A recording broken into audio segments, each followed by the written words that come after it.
Hi, this is Kristen here. Welcome to another process video, and today I'm working on 30 Days of Sketches with Christy's Beautiful Life. This is series 19, and this is day number 29. And so this sketch is by Shannon Keith. She is on Instagram as well as YouTube, so I will include her information down below. And so I decided I wanted to use Willow Grove for this.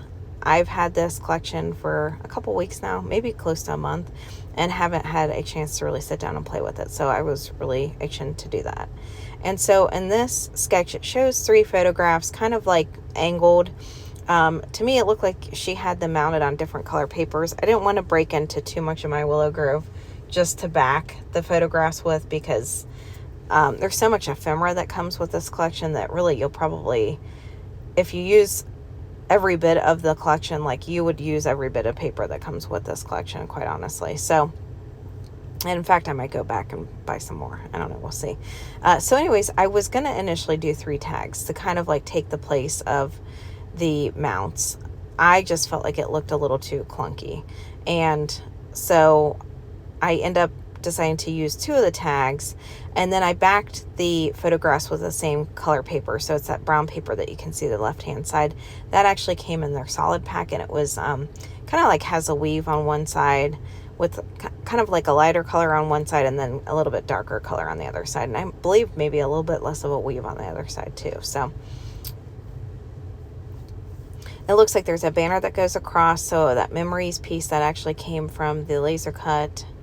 And then this jar is a vellum piece. So if you've ever used Vicki Boutin stuff before, like when she was with American Crafts, she always has vellum and acetate in her collections typically. So there was a whole packaging that came with just kind of acetate and vellum pieces. So this Fearless piece that actually came in the die cut set. So there was a big bag of die cuts. I mean, it's insane how much stuff you get with this collection.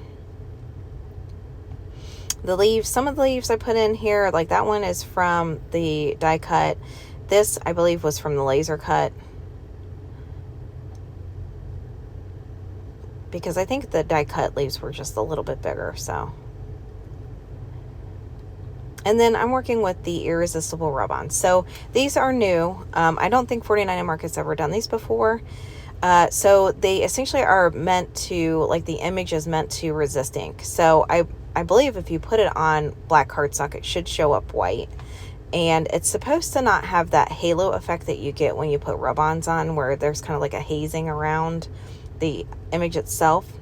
And so you can add ink to this and make it as crisp and clear of an image as you want. So with this, I was just wanting a little bit of a subtle kind of effect, so I really wasn't going to add a ton of ink. I am using 49 Market's Green Jeans. That all of their inks that came out, they're supposed to match collections coming out. So, and I don't know if they have plans on coming out with more colors. I really like them. I really am enjoying the inks.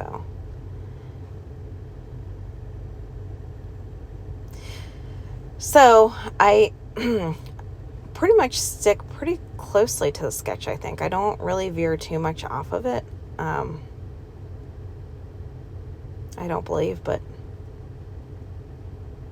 of course, you know, I've got like ephemera stuck up at the left-hand corner, and she doesn't have that in her sketch, but I just felt like my layout kind of needed it there. And I wasn't going to do, like, she had the big title, but I kind of felt like that Memories was kind of my title too. I felt like if I did that with, you know, and the collection does have other banner pieces, they just weren't as big, and I didn't feel like they made as much sense there. So I decided I wanted a little bit more ink kind of around this area here. I didn't want the color to kind of like just stop right around the Irresistible rub-on, so that's kind of why I'm adding a little bit more. I was trying to go for like a subtle effect. I didn't, you know, want to add too much to this. So, and these photographs are of my son.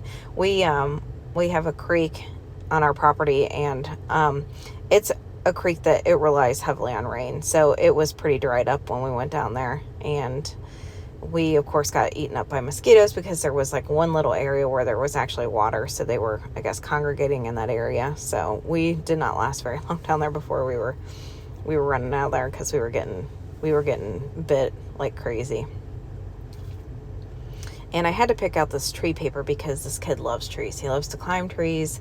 He admires trees. If he sees a tree he likes and is interested in, he'll talk about the tree. So I kind of felt like he really needed, a layout with this tree paper. And there's actually a second tree paper that's, I think the tree's on the other side, or it's kind of situated differently. It looks a little bit differently. But really that paper could be used as a double layout.